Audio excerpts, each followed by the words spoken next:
এই পৃথিবীতে যত বইয়ের দোকান আছে, যত কিতাব বই আছে, সবগুলোকে যদি পানিতে ফেলে দেওয়া হয় বা বন্দি করে দেওয়া হয়, দিয়ে যদি বলে যে যার একটা কিতাব লিখে দাও, একমাত্র কোরআন শরীফ ছাড়া দ্বিতীয় কোনো কিতাবকে হুবহুব দ্বিতীয়বার আর লেখা সম্ভব হবে না।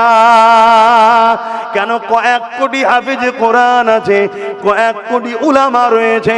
হাফেজে কোরআন বলতে থাকবে, উলামা লিখতে থাকবে, হুবহুব বাবা সেই বন্দি কোরআনকে বার করে দিয়ে, লাইব্রেরি থেকে বার করিয়ে দিয়ে আবার মিলিয়ে দেখে নাও, হুবহুব হয়ে যাবে।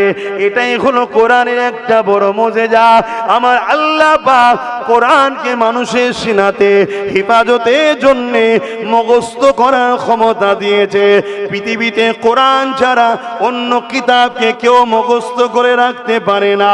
হয় জেরের ভুল হয়ে যাবে, নাই দাড়ির ভুল হয়ে যাবে, নাই হস্যই ভুল হয়ে যাবে, নাই জবারের ভুল হয়ে যাবে, কোনো না কোনো জায়গায় ভুল হয়ে যাবে।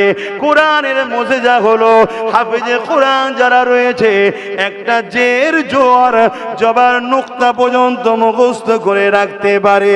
এ যুবকেরা, তরুণেরা, আজ এই কোরআনের বিরোধী যারা হবে, কিয়ামতের দিনে আল্লাহ তাদের পা দুটোকে উপর দিকে করে দিয়ে মাথাকে জমিনের দিকে দিয়ে ফেরেশতাদের খিসরে খিসরে জাহান্নামের দিকে নিয়ে যাবে। মনে রেখে দিও, তাদের চেহারাকে আল্লাহ বিকৃত করে দেবে, জন্তু জানোয়ারের মতো করে দেবে।